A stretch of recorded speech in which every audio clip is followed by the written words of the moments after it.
Assalamualaikum warahmatullahi wabarakatuh. Liridhoillah wa li syafaati Rasulillah sallallahu alaihi wasallam wa ala kulli niyatin salihah bi barakati suratil Fatihah. A'udzu billahi minasy syaithanir rajim. Bismillahirrahmanirrahim. Alhamdulillahi rabbil alamin arrahmanir rahim maliki yaumiddin iyyaka na'budu wa iyyaka nasta'in ihdinas siratal mustaqim siratal ladzina an'amta 'alaihim ghairil maghdubi 'alaihim waladdallin. Amin. Raditu billahi rabba wa bil islami dina wa bi muhammadin nabiyya wa rasula. Rabbi zidni ilma warzuqni fahma. Amin. Bismillahirrahmanirrahim. Allahumma anta rabbi la ilaha illa anta khalaqtani wa ana abduka wa ana ala ahdika wa wa'dika mastata'tu a'udzu bika min syarri ma sana'tu abu'u laka bi ni'matika alayya wa abu'u bi dzambi faghfirli fa innahu la yaghfiru dzunuba illa anta. Bismillahirrahmanirrahim. Alhamdulillahi rabbil alamin wa bihi nasta'inu ala umuri dunya waddin. Wassalatu wassalamu ala asyrafil anbiya'i wal mursalin sayyidina wa maulana Muhammadin wa ala alihi wa ashabihi wa man tabi'ahum bi ihsanin ila yaumiddin. Rabbi shrah li sadri wa yassir li amri wahlul 'uqdatam min lisani yafqahu qawli. Amin. Amma ba'd. Jamaah salat subuh musala An-Nur Geografika Citra Sentosa yang dirahmati Allah Subhanahu wa taala. Puji syukur alhamdulillah kita panjatkan kepada Allah atas limpahan rahmat karunia-Nya kita masih diberi kesempatan untuk menunaikan sholat subuh secara berjamaah di mushola yang kita cintai ini, dilanjutkan dengan kajian ilmu-ilmu Allah. Shalawat dan salam mudah-mudahan Allah curahkan kepada baginda Rasulullah sallallahu alaihi wasallam. Mudah-mudahan kita semuanya termasuk orang yang akan mendapatkan syafaatul uzma. Amin. Bapak Ibu yang dirahmati Allah, kita lanjutkan kajian pada pagi hari ini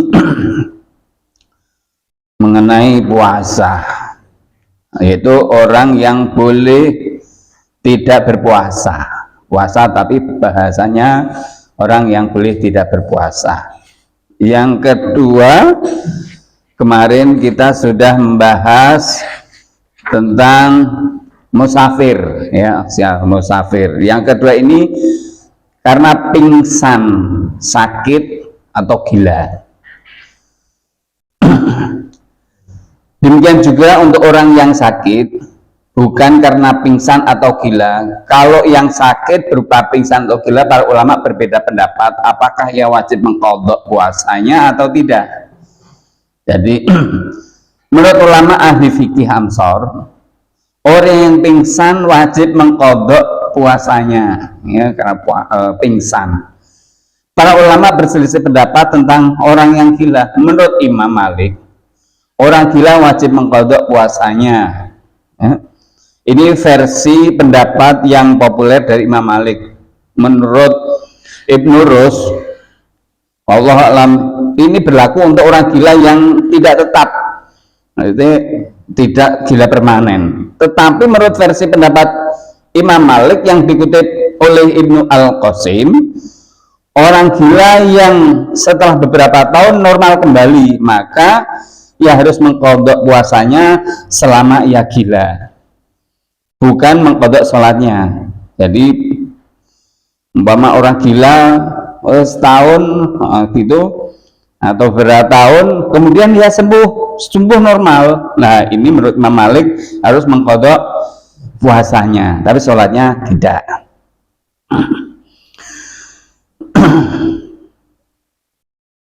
Ulama pendapat ini dinilai lemah berdasarkan sabda Rasulullah SAW dan orang gila sampai ia sadar. Maksudnya dihilangkan beban kewajiban agama dari tiga orang. Pertama, dari orang gila sampai ia sembuh, dari orang tidur sampai ia bangun, dan anak kecil sampai ia balik.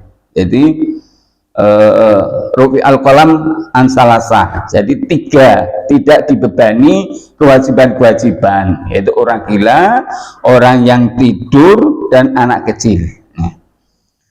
Ulama-ulama yang mewajibkan orang pingsan dan orang gila mengqadha puasanya juga berbeda pendapat. Ya, Imam Malik sendiri didebat oleh ulama-ulama yang lain. Apakah pingsan dan gila itu membatalkan puasa atau tidak? Kata sebagian mereka membatalkan, dan kata sebagian yang lain tidak membatalkan. Sementara sebagian lagi membedakan antara pingsan dan gila yang terjadi sebelum fajar dengan yang terjadi sesudah fajar. Jika pingsan dan gila terjadi lebih dari setengah hari, puasanya sah. Jika pingsan dan gila terjadi pada awal siang hari, puasanya wajib diqadha. Inilah pendapat Imam Malik. Tetapi semua itu lemah, karena pingsan dan gila adalah sifat yang dapat menggugurkan beban kewajiban. Kalau beban kewajiban sudah tidak ada, maka praktis tidak ada pula sifat atau istilah orang yang berpuasa atau orang yang berbuka, maksudnya tidak berpuasa. Nah, bagaimana bisa disebut batal puasanya kalau statusnya sama dengan mayit, atau seperti orang yang tidak sah beramal sehingga tidak ada istilah puasa dan amalnya tidak sah. Bapak Ibu yang dirahmati Allah Subhanahu wa taala, tadi berdasarkan hadis, kalau pendapat Imam Malik mengatakan orang gila itu wajib mengqadha gilanya, tapi kalau ada hadis yang mengatakan tiga orang ini tidak dibebani kewajiban dalam Islam, yaitu orang gila sampai yang sembuh, orang tertidur, dan anak kecil. Maka kalau pendapat Imam Malik seperti ini, ya otomatis orang bisa terbantahkan dari hadis tadi. Jadi orang gila, ya wis gila, tidak ada kewajiban untuk mengqadha. Tapi ya orang gila memang ada orang gila nanti dirawat kemudian sembuh, tapi orang yang sadar untuk mengqadha puasanya itu ya jarang. Ya wis wong waktu gila ya gila kayak gitu. Tapi kalau mau mengqadha ya bagus juga, karena puasa itu kan untuk dirinya sendiri, ya. Ada hadis qudsi yang mengatakan kullu amalu ibnu Adam, setiap amal anak Adam itu lahu, untuknya, illa saum, kecuali puasa. As-saumuli, dan puasa itu untukku, wa ana adzibi, dan aku yang akan membalasnya. Maka dari itu Bapak Ibu yang dirahmati Allah Subhanahu wa taala, ya mengenai balasan pahala puasa ini ya hanya Allah Subhanahu wa taala yang tahu. Memang semua amal ibadah itu untuk jenengan semua dikembalikan. Tapi puasa itu untuk Allah, kata Allah tadi dalam hadis qudsinya, as-saumuli wa ana adzibi, dan aku yang akan membalas dari ini, ya. Jadi mudah-mudahan ini tidak ada orang yang gila di antara jemaah kita. Tapi yang tadi pendapat Imam Malik seperti itu. Bismillahirrahmanirrahim. Qada puasa musafir dan orang yang sakit. Ya, berikutnya ada beberapa masalah yang terkait dengan qada puasa musafir dan orang yang sakit. Di antaranya ialah apakah mereka wajib mengqada puasanya secara berturut-turut atau tidak. Di antaranya lagi, apa sanksinya bagi mereka jika mereka mengqadanya tanpa ada udzur hingga datang Ramadan berikutnya? Ya, ya mungkin ibu-ibu kadang terlena punya utang. Ini khususnya biasanya ibu-ibu, kalau bapak-bapak mungkin ya jarang. Karena ibu-ibu ada hari-hari di mana ada dispensasi untuk tidak atau dilarang berpuasa, yaitu saat haid. Nah, ini harus diganti di hari berikutnya, maksudnya hari lain. Terkadang terlena, lupa, sehingga tahu-tahu sudah masuk bulan Ramadan lagi. Nah, ini bagaimana? Ya, ini. Dan diantaranya lagi, kalau kemudian mereka meninggal dunia sebelum sempat mengqadanya, apakah wali mereka wajib berpuasa atau nama mereka atas nama mereka atau tidak? Nah, ini betapa pentingnya kita menunaikan ibadah puasa, ya, sehingga sampai ditanyakan seperti itu, ya. Yang pertama, apakah mereka wajib mengqada puasanya secara berturut-turut atau tidak? Sebagian ulama mewajibkan qada secara berturut-turut. Sebagian lagi tidak mewajibkan qada secara berturut-turut. Sebagian yang lain menilai qada secara berturut-turut lebih baik. Jadi mengganti, ya, mengqada itu mengganti puasa yang ditinggalkan selama dia haid, seorang wanita haid, ya, menggantinya secara berturut-turut itu lebih baik kata sebagian ulama. Dan sebagian yang lain menilainya sunnah. Tetapi menurut sebagian besar ulama, qada tersebut tidak wajib berturut-turut. Ya, ini enteng. Jadi mungkin orang bisa merangkap di saat Senin Kemis, maksudnya dilaksanakan Senin Kemis, ya. Perbedaan pendapat ini berangkat dari pertentangan antara makna eksplisit lafal dalam ayat dan qiyas. Qiyas menuntut puasa tersebut disamakan dengan qada, sholat dan haji. Jadi harus beruntun. Sementara lahiriah firman Allah, maka hitungan itu wajib dilaksanakan di hari-hari lain. Menuntut kewajiban segi hitungannya saja, bukan segi berturut-turutnya. Diriwayatkan dari Aisyah, sesungguhnya ia berkata, ada ayat, maka hitungan itu wajib dilaksanakan di hari-hari lain. Selengkapnya berbunyi, maka hitungan itu wajib dilaksanakan di hari-hari lain secara berturut-turut. Kata berturut-turut dihapus. Ini diriwayatkan oleh Ad-Darqutni bersumber dari Aisyah. Katanya isnadnya sahih seperti yang dikutip oleh Al-Qurtubi dalam tafsirnya. Diriwayatkan dari Abu Hurairah.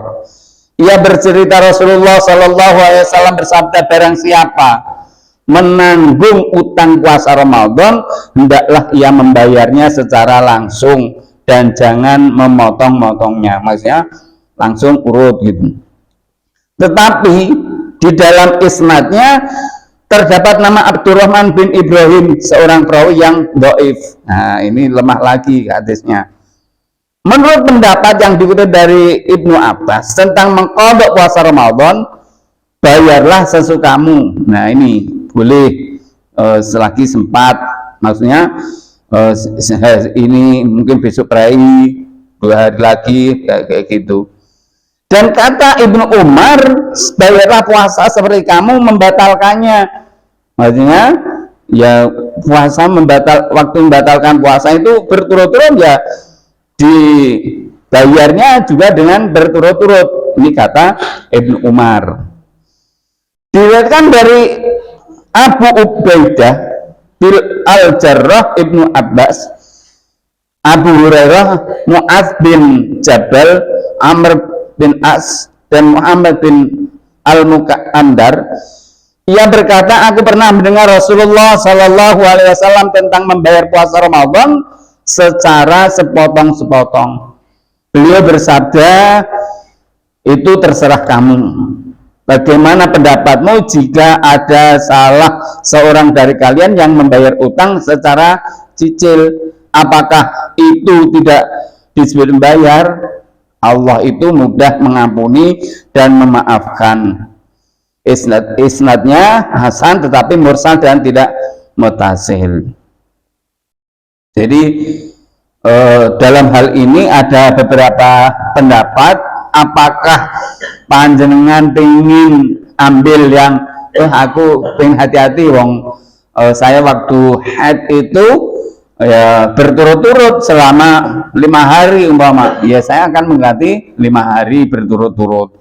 Tapi wong Rasulullah mengatakan ini ibaratnya nyaur utang itu bisa dicicil, sing penting utangnya terbayar kayak gitu. Jadi bisa dicicil, mungkin sasi Syawal atau Syawalan sekalian, atau karena itu mungkin mendekati Ramadan seperti ini baru mau bayar, ya sepekan sekali posone padahal utangnya 5 kali, ya kayak gitu kan. Ya kita harus biasanya ibu-ibu lebih tahu.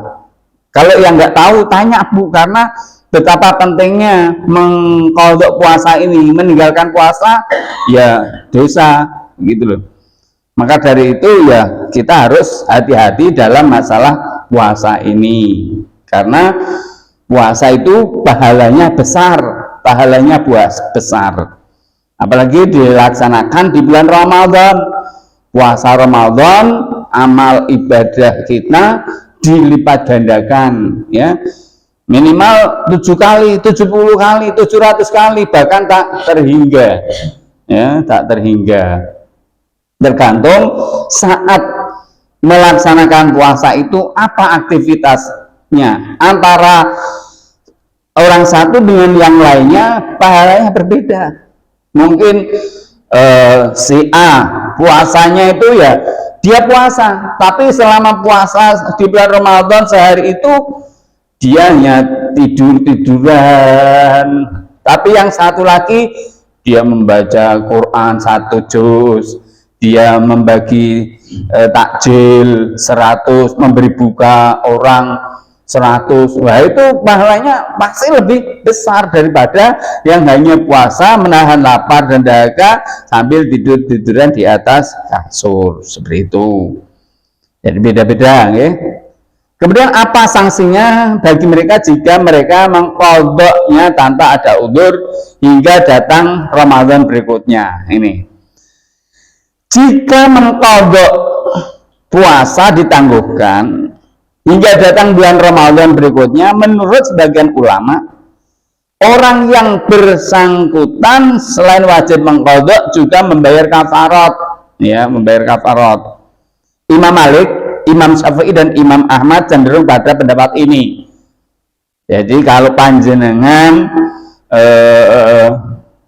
punya utang tapi belum disaur, utang puasa maksud saya, sampai masuk Ramadan lagi. Nah ini harus mengqadha nantinya juga membayar kafarat. Nah, ini pendapat 3 imam mazhab, Imam Malik, Imam Syafi'i dan Imam Ahmad. Ya. Jadi kalau satu hal disepakati 3 ulama ini lebih kuat, ya. Tapi menurut sebagian yang lain, terutama Hasan Al-Basri dan Ibrahim An-Nakhai, ia hanya wajib mengqadha dan tidak wajib membayar kafarat. Nah ini agak ringan, ya, tidak ada kafarat, cuman mengqadhanya. Tapi ngomong jenenge harus mengqadha kemarin, tapi kok ini dianggap memandang remeh, ya, tidak memperhatikan, ya, puasa, mengqadha puasa ini.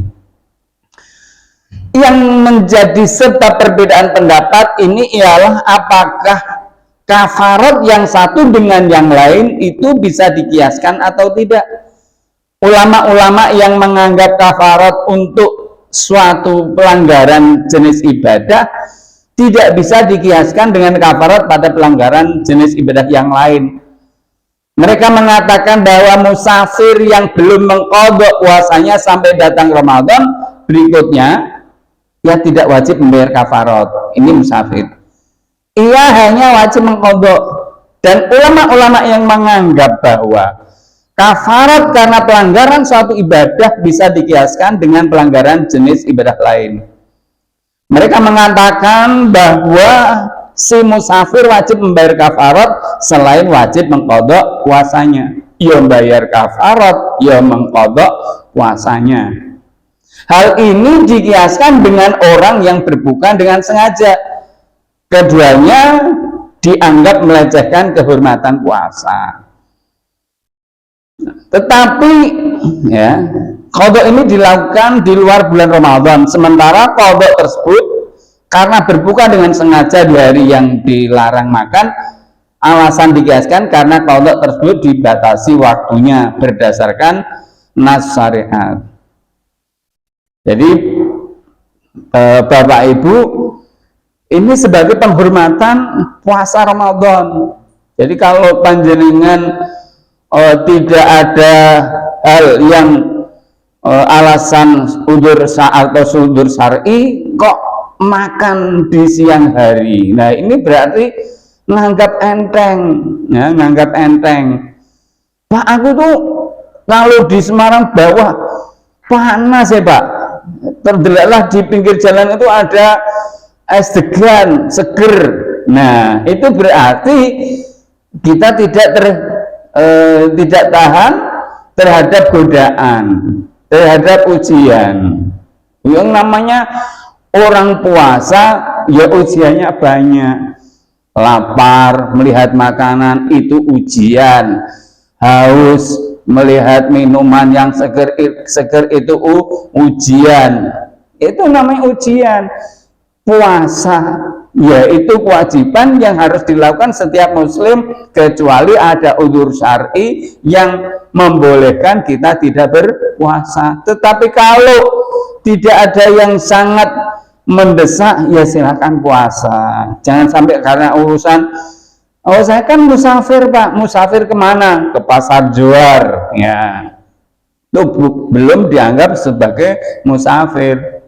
Seorang musafir yang kemarin sudah kita bahas, yang membolehkan untuk tidak berpuasa, ya seperti orang yang musafir yang diperbolehkan untuk mengqadha dan mengqasar sholat. Nah, kira-kira seperti apa? Kemarin kan sudah disampaikan minimal bepergian itu sekian kilometer, itu 90 kilometer. Nah, kalau 90 km sekarang kecil Pak, hanya 1 jam. Sini Solo itu 1 jam. Apakah jenengan mau membatalkan puasa?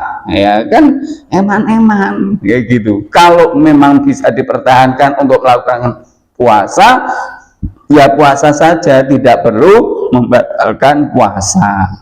Kecuali musafirnya karena menyebabkan kepayahan, ya kelelahan, musafir jarak segitu naik motor mau panas. Tapi kalau naiknya mobil, naik pesawat, mari saya sampaikan, ya iman-iman untuk membatalkan puasanya, walaupun sampai ke Jakarta, ya.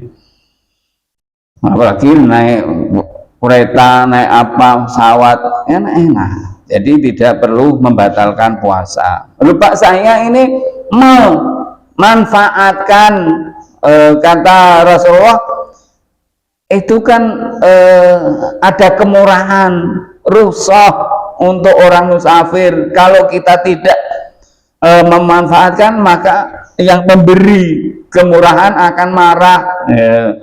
Yang itu memang bisa jadi, tetapi kalau hal ini tidak menyebabkan kepayahan kita dalam melaksanakan puasa Ramadan, ya sebisa mungkin kita bisa tetap bertahan untuk menjalankan puasa Ramadan. Jangan karena sedikit-sedikit alasan, oh ini bisa, ya kemudian kita tinggalkan. Padahal melaksanakan puasa Ramadan di situ banyak pahala-pahala yang dilipat gandakan, banyak keutamaannya.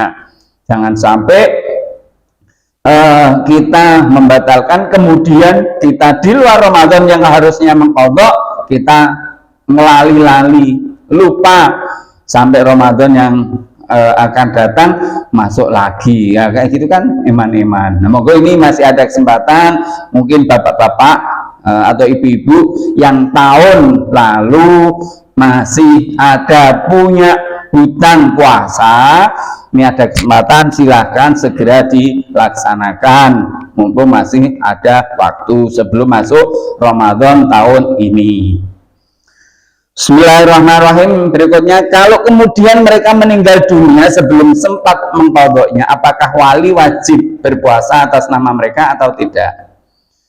Ada pendapat kontroversial yang dikemukakan oleh sebagian ulama. Kata mereka, jika penyakit yang diderita oleh orang yang sakit sampai berkepanjangan sehingga datang Ramadan berikutnya, ia tidak wajib mengqadha puasanya.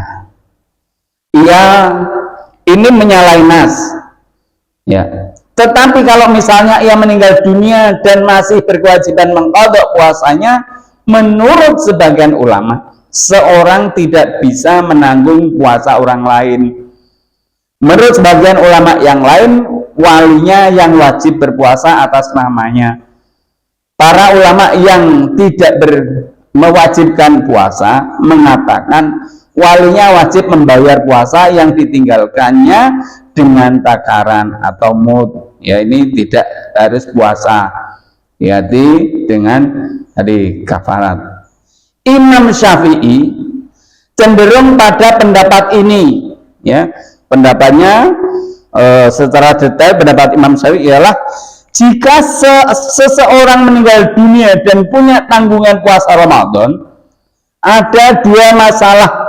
Yang pertama, jika ia udzur terlambat membayar dalam waktu yang cukup lama sampai ia meninggal dunia, contohnya seperti orang yang terus-terusan sakit atau bepergian atau haid atau nifas atau hamil atau menyusui dan lain sebagainya, maka tidak ada kewajiban ataupun atas ahli warisnya dan harta peninggalannya. Yang kedua, jika ia bisa mengqadhanya tetapi terlambat karena ada udzur atau tidak sampai keburu ia meninggal dunia, menurut pendapat yang paling sahih harus membayar fidyah sebanyak 1 mud makanan setiap hari yang diambilkan dari harta peninggalannya. Tetapi walinya tidak wajib mengqadha puasanya. An-Nawawi menetapkan boleh bagi walinya untuk membayar puasanya, baik puasa Ramadan, puasa nadar, atau puasa wajib lainnya, berdasarkan beberapa hadis sahih. Ya. Kata Ibnu Abbas, Ahmad dan Ishaq, untuk puasa nadar harus diqadha dan untuk puasa Ramadan harus dibayar fidyah. Kata Ibnu Abbas, ya, Ibnu Umar, Aisyah, Imam Malik, Imam Abu Hanifah dan As-Sauri harus dibayar fidyah, bukan diqadha. Tetapi menurut pendapat Imam atau Ibnu Abbas, As-Sauri, seperti yang dikutip oleh Ibnu Al-Mudhir, harus memberi makan 1 mud setiap hari sebagai fidyah. Nah, ini memang ketika Bapak Ibu meninggalkan puasa sehingga ajal, ya, menjemput kita, kok belum ya kok belum sempat membayar puasa yang ditinggalkan, ya kalau tidak tahu segera konsultasi pada ahlinya. Fas'alu ahla dzikri in kuntum la ta'lamun. Ya, biar kita dalam mengambil tindakan itu tidak salah, ya konsultasikan pada Pak Kiainya, pada Pak Gurunya. Pak, saya seperti ini. Ya, kalau sudah paham, ya enggak apa-apa. Oh yes, mantap, kita tidak perlu seperti ini, seperti itu. Biar kita aman, ya. Karena puasa Ramadan kewajiban, sholat juga kewajiban. Menurut sebagian yang lain, termasuk Imam Malik, ya, Imam Malik, walinya tidak wajib berpuasa, namun membayar mud, ya, membayar 1 mud per harinya, kecuali ada wasiat. Kalau ya Ibnu Abdul Bar, jika seseorang meninggal dunia sebelum mengqadha hari-hari puasa yang ditinggalkannya itu, maka para ahli waris wajib membayar fidyah atas namanya kalau memang ada wasiat. Jadi hal itu sifatnya tidak wajib bagi mereka, dan jika ada udzur karena sakit atau bepergian sehingga keburu datang bulan Ramadan berikutnya, ya tidak berkewajiban apa-apa, baik ia punya wali atau tidak. Nah, ini menurut kata Ibnu Abdul Bar. Sementara menurut Imam Abu Hanifah, Imam Hanafi, walinya wajib berpuasa. Jika tidak berpuasa, maka wajib membayar mud. Nah, ini menurut Imam Abu Hanifah, keterangan catatan kakinya, jika orang itu meninggal dunia sebelum sehat, karena meninggalkan puasa saat sakit, dan sampai beliau itu, ya, orang yang sakit tadi meninggal dunia dan belum sempat membayar puasanya, maka tidak ada kewajiban apapun. Tetapi jika ia sempat sehat barang 1 hari saja, menurut Imam Abu Hanifah dan Abu Yusuf, ia wajib memberi wasiat untuk sebulan penuh. Tetapi menurut Muhammad, maksudnya bukan Nabi Muhammad, hanya untuk 1 hari di mana ia sembuh. Jika ia sempat sehat selama beberapa hari kemudian meninggal dunia, ia wajib mengqadha untuk selama beberapa hari tersebut saja, bukan untuk semua hari yang ditinggalkannya. Nah, ini menurut Imam Abu Hanifah atau Imam Hanafi. Dan kata sebagian ulama lainnya, jika yang ditinggalkan puasa nadar, maka walinya wajib berpuasa. Dan jika puasa fardu, walinya tidak wajib berpuasa. Ya, ini beda, ya. Sama-sama wajib, puasa wajib. Karena puasa kemarin kan sudah disampaikan saat awal, puasa wajib itu puasa karena 1 bulan Ramadan, puasa karena memang bernadar. Nazar itu yang janji diri sendiri, ketika nanti saya akan melakukan puasa. Nah, puasa ini disebut puasa nazar yang wajib dilakukan, ya. Ya, puasa Ramadan juga wajib dilakukan. Tetapi kalau orang tadi meninggal, ya, sakit, kemudian belum sempat sehat, kemudian ia meninggal, nah, ini menurut Imam Abu Hanifah, dia tidak wajib membayar puasanya. Tapi kalau puasa nazar, maka walinya, saudaranya, ya, ini wajib mengganti puasa nazarnya itu atas nama si fulan tadi yang meninggalkan puasa nazar, atau orang yang sakit tadi sampai meninggal dunia tadi. Ini menurut Imam Abu Hanifah atau Imam Hanafi. Perbedaan tersebut, ya, berasal dari adanya pertentangan antara qiyas dengan hadis. Disebutkan dalam hadis yang bersumber dari Aisyah, sesungguhnya Rasulullah SAW bersabda, man mata wa alaihi siyamun shoma anhu waliyuhu. Barang siapa meninggal dunia dengan masih punya tanggungan utang puasa, maka walinya yang wajib berpuasa atas namanya. Ini diriwayatkan oleh Imam Bukhari dan Imam Muslim dari Aisyah yang dinilai sahih oleh Ahmad. Imam Syafi'i juga menilainya sahih. Kata Al-Hafidh disebutkan dalam riwayat Al-Bazzar, kalau mau hendaklah walinya berpuasa atas namanya. Tetapi riwayat ini lemah karena diriwayatkan dari jalur sanad Ibnu Luhai'ah. Salah satu yang menguatkan hadis ini adalah hadis Buraidah, ketika aku sedang duduk bersama Nabi Shallallahu Alaihi Wasallam, tiba-tiba muncul seorang wanita lalu berkata, aku ingin memerdekakan seorang budak perempuan atas nama mendiang ibuku. Beliau bersabda, Nabi bersabda, kamu mendapatkan pahala dan berhak mendapatkan warisannya. Ia bertanya, wahai Rasulullah, jika ia masih punya utang puasa, apakah aku boleh berpuasa atas namanya? Beliau bersabda, berpuasalah atas namanya. Ia bertanya lagi, ia belum pernah haji sama sekali, apakah aku boleh berhaji atas namanya?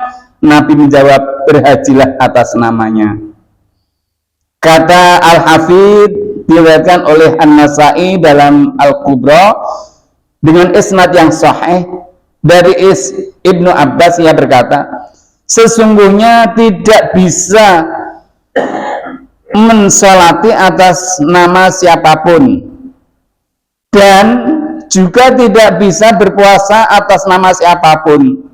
Hadis yang sama diriwayatkan oleh Abdur Razak dari Ibnu Umar, betapapun yang diikuti oleh hadis yang sahih, ya hadis sahih, dari At-Talkhis, ya, juz 2 halaman 209. Bapak Ibu yang dirahmati Allah. Jadi tadi ceritanya saat Rasulullah ditanya oleh perempuan yang ingin memerdekakan budak, dan budak ini ketika dia meninggal dunia kok masih punya tanggungan, maka orang yang memberikan budak ini wajib mengganti puasanya, ya, kayak gitu. Jadi ini memang ya ada beberapa perbedaan pendapat mengenai mengqadha puasa orang yang meninggal dunia. Disebutkan dalam riwayat hadis yang bersumber dari Ibnu Abbas, sesungguhnya ia berkata, ja'a rajulun ilan nabi faqala, ya Rasulullah, inna ummi matat wa alaiha saubun sahrin fa'aqdihi anha. Faqala, law kana ala ummika dainun akunta qadihi anha. Qala na'am. Qala fadainullahi ahaqqu bil qada'i. Seseorang datang kepada Rasulullah Shallallahu Alaihi Wasallam dan bertanya, wahai Rasulullah, ibuku telah meninggal dunia dan ia masih mempunyai tanggungan utang puasa Ramadan sebulan. Apakah aku bisa mengqadhakan puasanya? Beliau balik bertanya, bagaimana seandainya ibumu masih punya tanggungan utang? Bukankah kamu yang akan membayarnya? Ia menjawab, tentu. Beliau bersabda, bukankah utang kepada Allah itu lebih wajib untuk dibayar? Nah, berarti kalau melihat hadis ini, mengqadha puasa orang yang meninggalkan puasa di bulan Ramadan yang sampai meninggal dunia, ya, belum sempat membayar utang puasanya, maka walinya atau anaknya wajib mengqadha puasanya. Ini Nah, itu kan tadi ditanyakan, apakah ketika orang sudah meninggal dunia, dia masih punya tanggungan utang piutang, utang duit katakanlah. Kan itu harus dibayarkan oleh ahli warisnya. Betul kan? Biasanya kalau pas pemberangkatan jenazah itu diumumkan bagi saudara-saudara yang masih ada urusan utang piutang, silakan setelah ini menghubungi ahli warisnya. Itu masalah utang piutang, utang duit, utang apa, utang janji dan sebagainya. Rasanya bertanya, hak Allah ya untuk puasa ini lebih mulia daripada urusan tadi. Maka dari itu silakan menunaikan atau mengqadha puasa dari keluargamu yang tadi meninggal dunia belum sempat membayar hutangnya. Nah, ini dijadikan pedoman. Ya. Maka ini tadi kan ada pendapat ini tidak perlu membayar hutang, cukup membayar kafarat. Ini harus puasa karena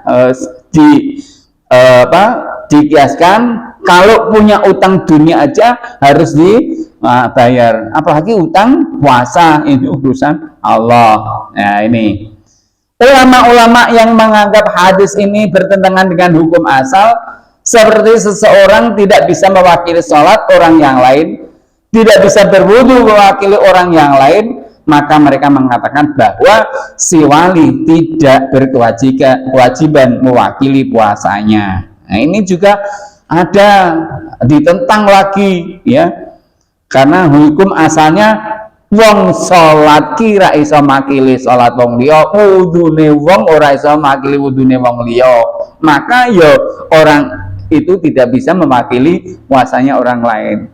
Padahal ada hadis yang mengatakan bahwa ketika orang yang sudah memiliki kemampuan dunia tetapi dia tidak bisa atau tidak mau melaksanakan ibadah haji, padahal dia wajib, sudah memiliki kewajiban. Memiliki kewajiban ini sampai akan ditanyakan nanti, walaupun dia sudah meninggal dunia, maka ahli warisnya wajib menghajikan, haji amanah, mewakilkan.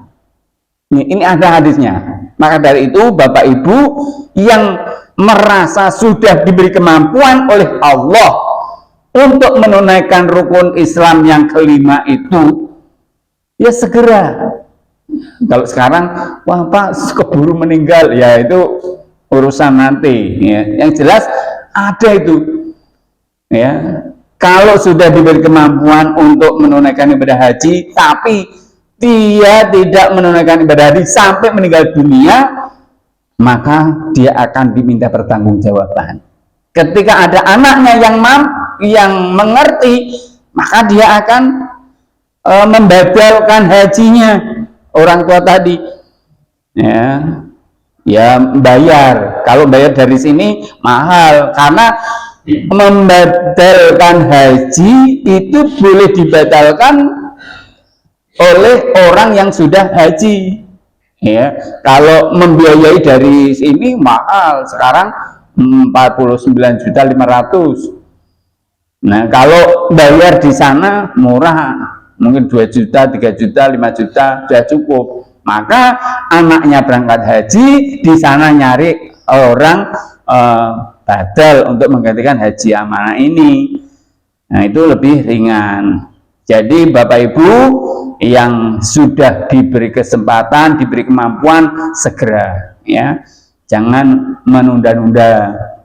Jadi ini ada antrian panjang, ya wallahu alam ya.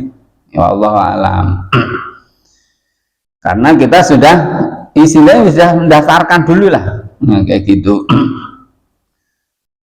Nah, ulama-ulama yang dalam masalah ini berpegang pada nas, mereka mewajibkan si wali wajib mengqadha puasanya. Ini saya kaitkan dengan itu karena ya hadisnya kita samakan, ya dikiaskan seperti itu.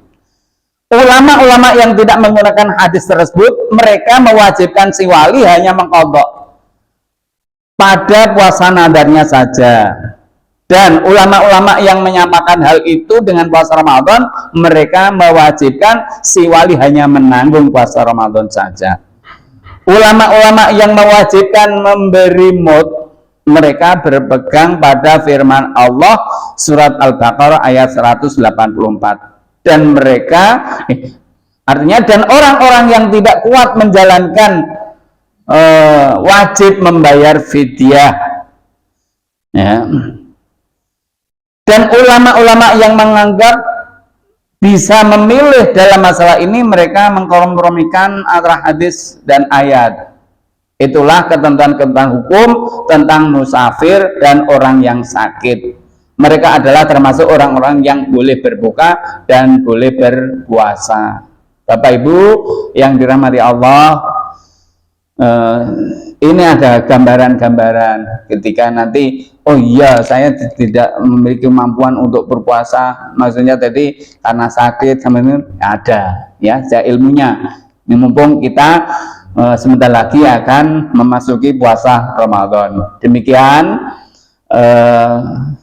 keterangan dari pembahasan masalah bayar utang kafarat bagi orang yang tidak bisa melaksanakan puasa di bulan Ramadan. Insya Allah pekan depan kita akan tentang orang menyusui, wanita hamil dan orang yang sudah usia lanjut. Mudah-mudahan pembahasan, ya, tentang keilmuan ini menambah hasanah wawasan kita untuk bisa melaksanakan kewajiban-kewajiban kita kepada Allah Subhanahu wa taala. Demikian, nanti jika ada yang perlu didiskusikan setelah kita akhiri, kita tutup dengan bacaan wasri dan doa kafaratul majlis. Bismillahirrahmanirrahim. Wal asri innal insana lafi khusrin illa alladziina amanu wa 'amilus solihati wa tawassaw bil haqqi wa tawassaw bis sabr. Subhanakallahumma wa bihamdika asyhadu an la ilaha illa anta astaghfiruka wa atubu ilaik.